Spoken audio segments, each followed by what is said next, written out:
기도드리겠습니다. 주는 나의 하나님이시라 내가 주께 감사하리라. 주는 나의 하나님이시라 내가 주를 높이시리라. 전능하신 하나님 아버지, 참으로 감사를 드립니다. 상한 갈대도 꺾지 않으시고 꺼져가는 심지도 끄지 않으시는 아버지의 사랑에 감사와 찬송과 영광을 올려드립니다. 저희는 부족한 점이 많고 티도 있고 들보도 있고 죄를 버리지 못하고 잠깐씩 세상의 헛된 것들에 마음을 두었을 때도 있음을 회개합니다. 주님, 내 뜻이 아닌 하나님의 말씀이 우리 삶의 기준이 되게 하시며 주님 뜻을 잘 분별하여 살아가는 삶이 되게 하옵소서. 우리 성도들 늘 깨어 있어서 어리석을 죄를 범하지 않고 죄와 싸워서 이기게 하옵소서. 의와 생명의 주인 되신 주님, 하늘의 소망을 두게 하시고 상 주심을 바라보며 굳건하게 믿음의 반석 위에 세우소서. 지금 전 세계가 기후변화로 인해 재난과 전쟁 속에 있고 우리나라는 정치가 혼란스럽고 경제가 이태롭습니다. 이런 시기일수록 주님의 긍휼을 매일 찾고 낮게 엎드려 기도하며 살아가는 저희들이 되게 하여 주옵소서. 하나님께 가까이함이 참된 복이라고 하셨습니다. 땅의 환경이 아닌 영원한 천국을 소망하며 살아가게 하옵소서. 눈물로 씨를 뿌리는 자는 기쁨으로 단을 거둔다고 하셨습니다. 만약 우리의 단이 부족하다면 지난 시간 인내하지 못하고 씨 뿌리기를 멈췄던 적은 없는지 돌아보게 하소서. 12월의 끝자락에 있습니다. 한 해를 잘 마무리할 수 있는 준비를 하게 하소서. 묶인 관계를 풀게 하시고 우리의 마음의 매듭을 풀게 하시고 상처를 씻게 하시고 멈추었던 신앙생활을 다시 시작하게 하소서. 온전히 사명을 잘 감당하게 하옵소서. 이 시간 다음 세대 아이들을 기억하여 주옵소서. 세상을 살아가는 동안에 소망이 되어주시고 하나님의 꿈이 비전이 되고 예수님의 성품을 닮아가게 하시고 성령님의 권능이 능력이 되어주시길 원합니다. 단위에 세우신 우리 목사님, 성령 충만, 말씀 충만, 은혜 충만케 하시고 듣는 저희들 복음을 증거하며 하나님 나라를 드러내는 교회가 되게 하시고 영혼을 살리는 구원의 방주가 되게 하옵소서. 교육하신 전도사님들에게도 동일한 은혜를 허락하여 주옵소서. 주님께 충성하는 모든 이들을 축복하고 기억하여 주옵소서. 기다립니다. 전쟁이 종전되기를 기다립니다. 사회, 정치, 경제가 회복되기를 기다립니다. 질병에서 고침 받기를 기다립니다. 주님 오실 그날을. 완전하신 우리 주 예수 그리스도의 이름으로 기도드립니다. 아멘.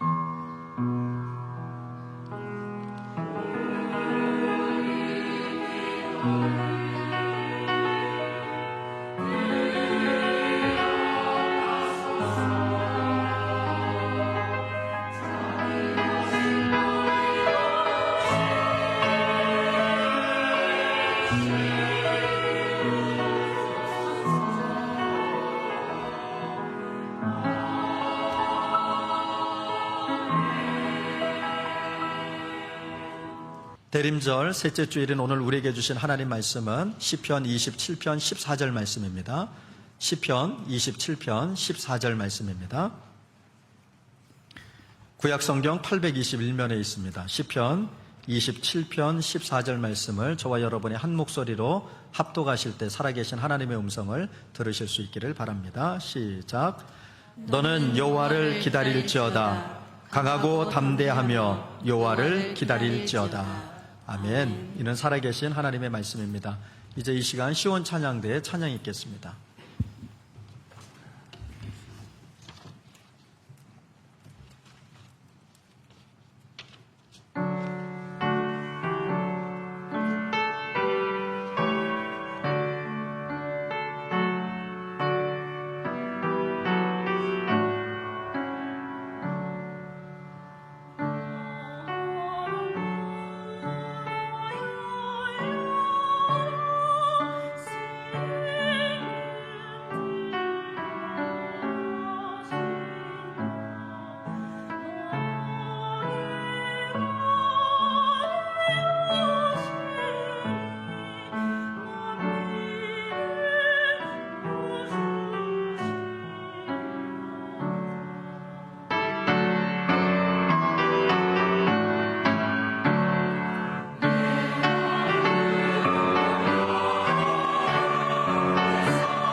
아멘. 오늘도 예배하시는 여러분들에게 우리 주님으로부터 오는 은혜와 평강이 함께 하시기를 빕니다. 오늘 시편 27편 14절은 이렇게 말씀합니다. 너는 여호와를 기다릴지어다 강하고 담대하며 여호와를 기다릴지어다. 아멘. 우리는 지금 대림절, 즉 기다림의 시간을 보내고 있습니다.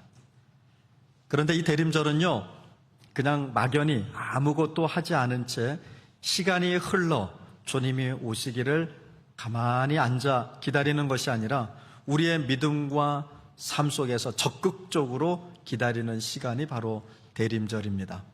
오늘 본문을 통해서 우리는 왜 적극적으로 주님의 오심을 기다려야 하는가? 또 기다리지 못하는 사람들이 있다면 왜 그러는 것일까? 그럼 어떻게 하면 우리가 적극적으로 주님의 오심을 기다릴 수 있을까라고 하는 걸 함께 생각해 보려고 합니다. 먼저 우리가 적극적으로 기다린다는 것의 의미를 생각해 볼 필요가 있습니다. 성경에서 기다림이라고 하는 건 단순히 시간을 보내거나 수동적으로 멈춰 서 있는 것이 아니라 하나님의 약속을 신뢰하고 그분의 계획을 기대하며 믿음의 삶을 살아가는 능동적인 태도를 의미합니다. 오늘 본문에서 다윗은요, 여호와를 기다린다. 반복적으로 말하면서 강하고 담대하라 이렇게 얘기합니다. 왜 그랬을까요? 왜 주님을 기다리는데 강하고 담대하라라고 얘기했을까요? 기다림이 쉽지 않기 때문입니다. 우리가 하나님의 약속을 믿고 기다릴 때 세상은 우리를 흔들고 의심하게 만듭니다.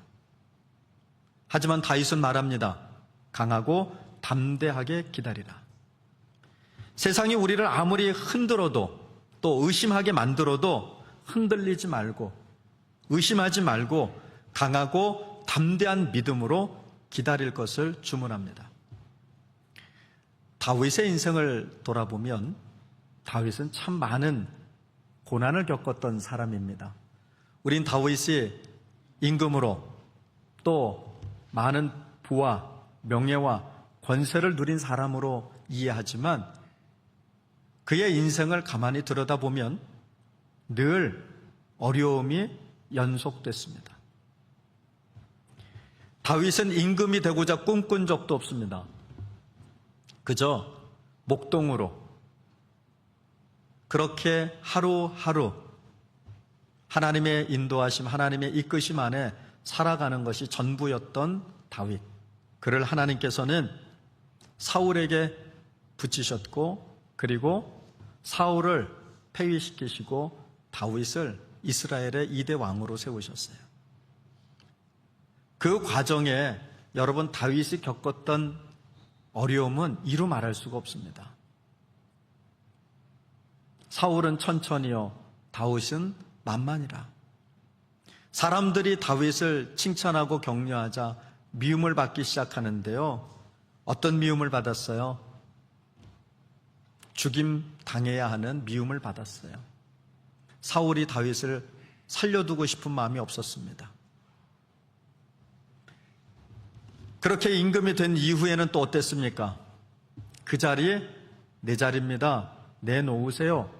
누가요? 아들이. 아버지의 목에 아들이 칼을 들이대는 인생. 그래도 왕이 되고 싶으세요? 얼마나 모진 고난 속을 살아냈는지 몰라요. 그런데 그런 다윗이요, 늘 하나님을 신뢰하고 적극적으로 기다렸다는 거예요. 하나님의 개입, 하나님의 활동, 하나님의 역사하심을 그는 적극적으로 기다렸다는 거예요. 그래서 오늘도 뭐라 그래요? 너희는 여호와를 기다릴지어다. 강하고 담대하며 여호와를 기다릴지어다. 그 기다림은 고난을 견디는 시간이 아니라 하나님의 약속을 붙드는 시간이었어요. 아브라함은 또 어떻습니까? 하나님께서 약속하신 자녀를 얻기까지 무려 25년 동안을 기다려야 했어요. 그 시간 동안 아브라함은 뭘 했을까요? 그냥 시간이 흘러가기만을 기다린 것이 아니라 그 기다림의 시간 동안 아브라함은 하나님의 말씀을 붙들었고 아들을 주시겠다라고 약속하신 그 하나님의 약속이 이루어질 것을 믿으며 하루하루를 살아갔다라는 거예요. 만약에 저와 여러분이었다면 어땠을까요? 내가 달라고 하나님 앞에 매달려 기도한 것도 아니고 하나님이 찾아오셔서 내가 너에게 아들을 주겠다. 하나님이 약속해 놓으시고 1년이 지나도 안 생겨, 2년이 지나도 안 생겨. 그쯤 되면 우리 뭐라고 할까요? 하나님, 제가 그랬잖아요. 제 아내 사례는 아이를 낳을 수 없다고요. 생물학적으로 더 이상 아이를 낳을 수 있는 상황이 아니었어요. 그런데 하나님이 약속하셨잖아요. 그런데 왜 안 주세요? 왜 안 주시는 거예요? 하고 하나님 앞에 원망하고 불평하는 게 우리 아닐까 싶어요. 그런데 아브라함은요, 하나님이 주실 때까지 기다렸다는 거예요. 하나님이 약속하셨으니 반드시 아들을 주시리라 믿었다는 거예요. 그 약속하신 아들이 누굽니까? 이삭이에요. 그는 아브라함의 기쁨이 됐고 더 나아가서는 하나님의 기쁨이 됐어요.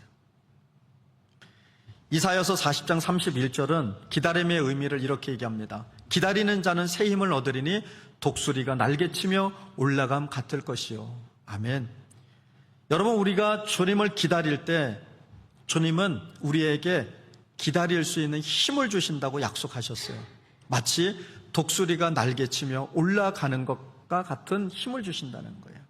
제가 일부에 이런 예를 들었어요. 제가 동물원에서 독수리를 본 적이 있는데요. 그 독수리 몸통이 지름으로 30cm 정도나 될 것 같아요. 제법 큰 독수리죠. 그런데 그 독수리가 날개를 펴면 이 끝에서 저 끝까지 2m가 넘어요. 날개가. 그런데 독수리가 여러분 그 큰 날개로 날아오를 때 어떻게 날아오르게요? 참새는 이렇게 날아요. 근데 독수리는요, 그 큰 날개로 어떻게 해요? 헵시바 해도 되겠지? 안 돼요? 해도 되겠지. 이 정도 몸짓이면 가능하지. 예, 아주 잘하고 있어요, 지금. 그리고 여러분, 참새는요, 그렇게 날아오려고 난 다음에 어떻게 하는지 아세요? 나는 동안에 계속. 그런데 독수리는요, 날갯짓에서 한번 착 올라가면 어떻게 해요? 계속 날갯짓을 하지 않아요. 그냥 날개를 쫙 펴고 날아가죠. 근데 참새는 어떻게 날아요? 그 날개를 쫙 펴고 나르지 않아요. 계속. 근데 오늘 주님이 뭐라 그러느냐? 참새가 날갯짓하며 올라가는 것 같이 올라가지 않고 독수리가 날갯짓하며 올라가는 것 같이 새 힘을 주시겠다고 약속하셨어요. 우리가 사는 세상이 아무리 힘들어도, 지금이 꼭 지옥 같아도 하나님을 의지하고 하나님을 믿고 신뢰하며 나가는 사람은 독수리가 날갯짓 하듯 올라갈 힘을 우리에게 주신다고 약속하셨어요. 그런데 이런 놀라운 은혜와 복을 주셨음에도 불구하고 적극적으로 기다리지 못하는 이유가 뭘까요? 가장 큰 이유는 믿음의 부족입니다. 믿음 없음이에요. 주님이 내가 타고 있는 그 배에 함께 계심에도 불구하고 풍랑이 일어 물이 배에 차오르고 배가 흔들리자 야단 법석을 피우는 게 우리 인생이라는 거예요. 그런 우리를 보고 주님이 뭐라 그러실까요? 너희는 어찌하여 믿음이 없느냐? 주님이 내 인생의 배에 타고 계신다라고 믿으면서도 우리는 풍랑이 불 때마다 어이할꼬 야단 법석을 떤다는 거예요. 현대사회는 기다림을 참기 어려운 환경을 만듭니다. 모든 것이 빠르게 돌아가고 당장의 결과를 보려는 조급함으로 우리를 휘감습니다. 어떤 일을 할 때마다, 그건 교회도 마찬가지예요. 빨리 결과를 내놓으라는 거예요. 우리는 하나님께서 모든 것을 아시고 가장 선한 길로 인도하신다는 믿음을 가질 때 그 믿음이 여러분 흔들릴 때가 있어요. 내가 하나님 나와 함께 하신다라고 믿는데도 그 믿음이 흔들릴 때가 있다고요. 뿐만 아니라 우리 안에 있는 두려움과 의심도 우리의 기다림을 방해합니다. 내가 어떤 상황이 닥쳤을 때 내가 이 상황을 견딜 수 있을까? 두려움이 찾아오죠. 하나님께서 정말 약속을 지키실까? 이루실까? 의심이 들기도 합니다. 그리고 때로는 우리가 할 수 있는 일을 포기하거나 아니면 반대로 하나님을 기다리는 동안에 무엇이든지 내 힘으로 하려고 하는 그 조급함이 우리를 찾아들 때가 있어요. 하지만 그 모든 것은 진정한 기다림이 아닙니다. 하나님을 신뢰하지 못하기 때문에 생기는 행동들이라는 거예요. 그러면 우리가 여러분 어떻게 하면 적극적으로 기다릴 수 있을까요? 적극적으로 기다리기 위해서 우리가 반드시 해야 할 일이 몇 가지 있어요. 첫 번째는 하나님의 약속을 묵상하십시오. 하나님의 약속은 우리가 기다릴 이유이자 기다림의 근거가 됩니다. 말씀을 통해서 하나님의 신실하심을 묵상하시고 하나님 우리를 향하신 계획을 기억하십시오. 묵상이라고 하는 단어는 히브리어로는 하다가라고 하는 말이고 헬라어로는 멜레타오라고 하는 단어를 씁니다. 우리가 흔히 묵상이라고 하잖아요. 근데 이 두 단어가 가지고 있는 의미를 좀 생각해 보시면 좋겠어요. 히브리어로는 조용히 읊조리다, 깊이 생각하다, 반복해서 곱씹다 이런 의미가 담긴 말이 묵상이라는 말이에요. 그러니까 묵상은 하나님의 말씀을 그냥 쑥 하고 읽어버리는 것이 아니라 몇 절이 됐든 그 말씀을 계속 뭐 하는 거예요? 읊조리는 거예요. 읊조린다는 거 아시죠? 중얼중얼중얼하는 그 말씀을 계속 되뇌이는 거예요. 또 어떻게 해요? 되뇌인다라는 말은 깊이 생각으로 연결을 시키는 거예요.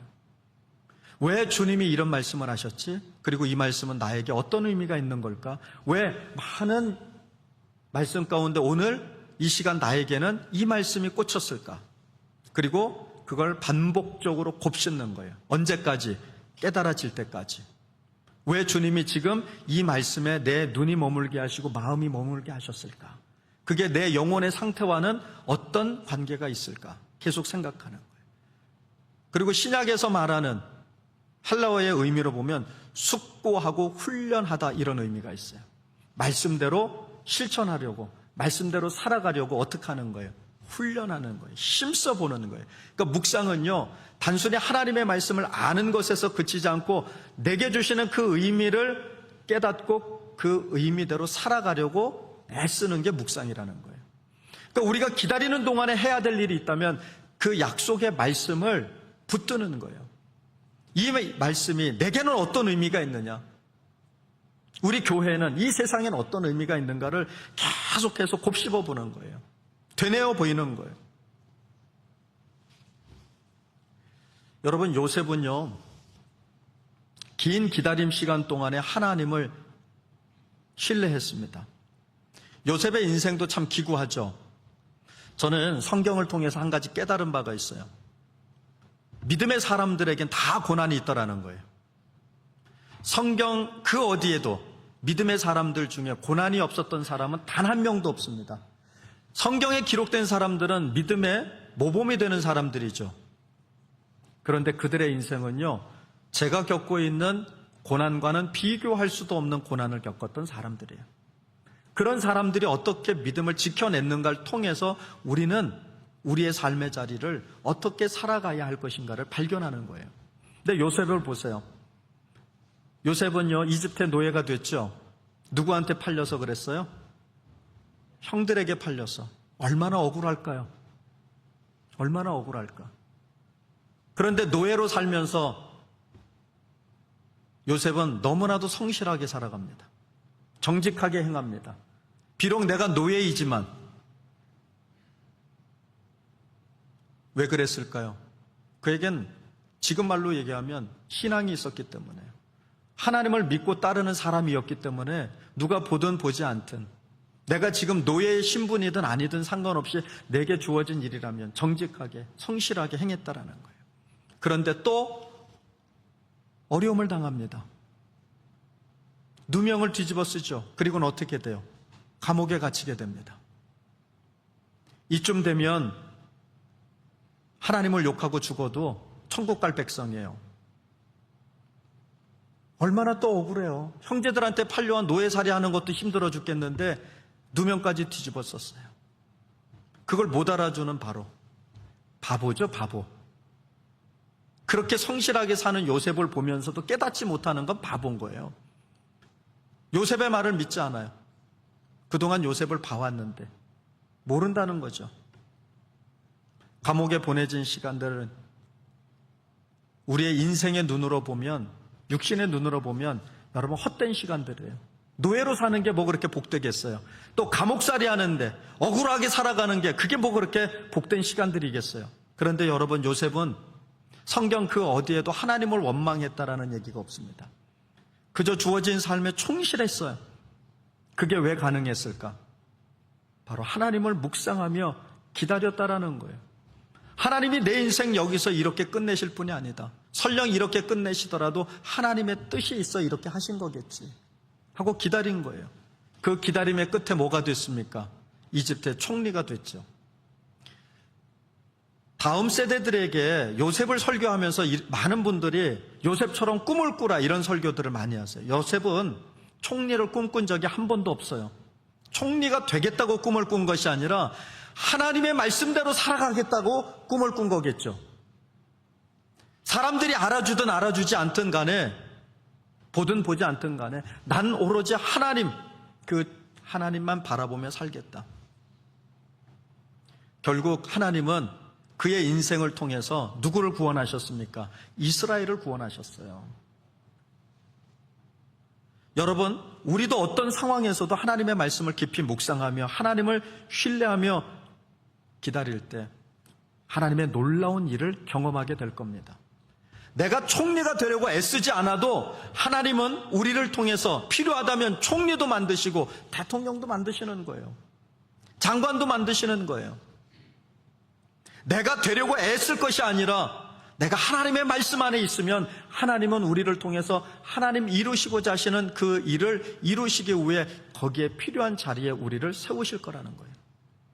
그러므로 여러분, 기도하심으로 하나님의 힘을 구하십시오. 어떤 님이요? 하나님, 이집트의 총리가 되게 해주십시오가 아니라 하나님, 내가 이 억울한 삶의 현장을 믿음으로 견디고 이기게 하옵소서. 그래서 끝내 주님이 이 일을 통해서 행하자 하셨던 그 일을 보게 하옵소서. 그 일을 볼 때까지 견딜 수 있는 힘을 주옵소서. 그래서 이사야는 40장 31절에서 그렇게 얘기하는 거예요. 기다리는 자는 새 힘을 얻는다. 독수리가 날개치며 올라감 같은 힘을 얻게 될 것이다. 기도는 기다림을 견디어내는 힘이 됩니다. 그래서 여러분, 힘들고 어려우면 하나님 앞에 매달리십시오. 그게 결국은 내가 견딜 수 있는 힘이 됩니다. 우리의 연약함을 인정하고 하나님 앞으로 나아가서 하나님 도와주십시오. 그러면 하나님이 우리를 도우실 겁니다. 새 힘을 주실 겁니다. 다시 다윗의 이야기로 돌아가 볼게요. 여러분, 다윗은 고난 속에서 뭘 했을까요?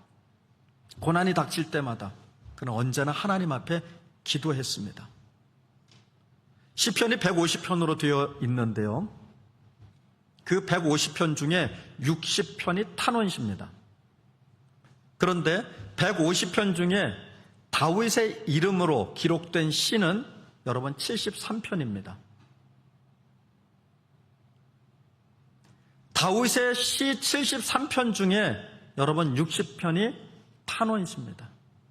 그 말은 다윗은요, 여러분 고난 속에 있었다라는 거예요. 주님 앞에 나아가 탄원할 수밖에 없는, 자신의 고통을, 자신의 고난을 호소할 수밖에 없는 그런 상황 속에 있었던 인물이 다윗이라는 거예요. 그런데 그런 다윗이 하나님 앞에 나아가 뭐 했다는 거예요? 기도했다라는 거예요. 어려움을 겪을 때마다 하나님 앞으로 나아갔다는 거예요. 그리고 하나님, 내 인생을 돌아봐 주십시오. 하나님, 내가 이렇게 고통스러운데 주님은 어디 계십니까? 나를 해치려 하는 저 원수들을 가만히 두지 마옵소서. 주님, 저들을 짓밟으시고 나를 저들의 원수로부터 구원하여 주옵소서. 하나님 앞에 나아가 엎드렸다는 거예요. 기도했다는 거예요.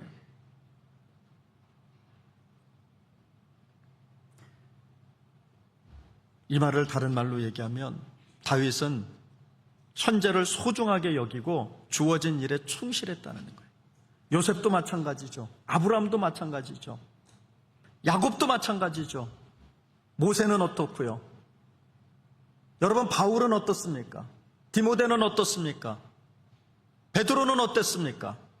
그들은 하나같이 인생에 어려움을 겪었지만 그때마다 현재를 소중하게 여기면서 하나님의 뜻이 이루어질 것을 믿고 기다리며 주어진 일에 충실했다라는 거예요. 적극적인 기다림은 하루하루를 소중하게 여기며 내게 맡겨진 일을 최선을 다하는 태도를 의미합니다. 누가복음 12장 35절로 37절에 예수님께서 주인을 기다리는 종의 비유를 들어 말씀을 하시는데요. 주인이 혼인잔치에 가서 언제 돌아올는지 알 수 없는 종이 어떻게 합니까? 허리에 띠를 띠고 손에 등을 들고서 주인이 언제 오실지 모르니 기다리고 있다라는 거예요. 깨어있는 마음으로 자신의 자리를 지키고 그리고 주인을 맞이할 준비를 하고 있더라는 겁니다. 이처럼 우리도 기다리는 동안에 하나님의 말씀에 순종해서 서로 사랑하라 하신 주님의 말씀대로 서로를 사랑하고 섬기는 삶을 살아가야 합니다. 기다림은 가만히 있는 것이 아니라 하나님의 뜻을 따라 살아내는 시간입니다. 하나님을 닮아가는 시간입니다. 그 기다림 속에 다윗은요, 하나님 앞에 기도하며 탄원으로 끝나지 않았어요. 다윗의 시는 대부분 탄원시지만 그 탄원엔 하나님에 대한 신뢰와 소망을 담고 있었습니다. 하나님만이 나의 고난으로부터 나를 건지실 자다. 나의 원수들을 막아내시고 나를 지켜내실 수 있는 분은 하나님뿐이시다. 그러면서 그는 그 탄원시의 끝에 가서 하나님에 대한 찬양 그리고 구원에 대한 확신으로 늘 시편을 마무리합니다. 오늘 27편도 마찬가지예요. 14절이 마지막 절입니다. 너희는 기다릴지어다. 강하고 담대하며 여호와를 기다릴지어다. 결국 우리의 그 구원의 끝에 하나님의 놀라운 복이 임할 것을 믿고 기다리라는 거예요. 강하고 담대함으로 기다리라는 거예요. 그러면서 다윗은 그 기다림 속에 하나님을 찬양합니다. 기다림 속에 내가 고난 중에 있다고 내 일이 이루어지지 않았다고 불평하고 원망하는 시간으로 허비하지 아니하고 감사와 찬양의 시간으로 하나님 앞에 드린다라는 거예요. 왜 나는 이런 인생을 사느냐고, 왜 나는 안 되느냐고 그러면서 원망하고 불평하며 내게 주어진 그 소중한 시간들을 낭비하지 않고 하나님, 내게 이루실 일이 있지, 뜻하신 바가 있으시지. 그러면서 그는 이렇게 고백합니다. 여호와를 기다릴지어다. 여러분, 이 말은요, 하나님을 찬양하는 겁니다. 우리가 하나님을 찬양할 때 우리의 기다림은 소망으로 가득 차게 됩니다. 여러분, 이제 함께 결단합시다. 우리는 하나님의 약속을 기다립니다. 그 기다림은 수동적인 시간이 아니라 하나님을 신뢰하며 능동적으로 살아가는 시간이어야 합니다. 여호와를 기다리십시오. 강하고 담대하게 오늘을 성실하게 살아가십시오. 하나님의 약속은 변치 않습니다. 그 약속을 붙들고 기도와 말씀으로 하루하루를 채워가십시오. 그 말씀이 내 삶을 통해서 이루어지기를 소망하며 주어진 환경을 원망하고 불평할 것이 아니라 이걸 통해 이루실 하나님의 복을 기대하심으로 충성스럽게 주어진 일을 감당하십시오. 여러분이 예수를 잘 믿으면 믿을수록 우리의 심령에는 시련이 찾아옵니다. 그러나 시험이 와도 환난이 와도 걱정할 이유가 없는 것은 그것을 감당할 수 있는 힘과 능력도 더불어 주시는 하나님이시기 때문입니다. 우리의 기다림이 그렇게 헛되지 않을 것입니다.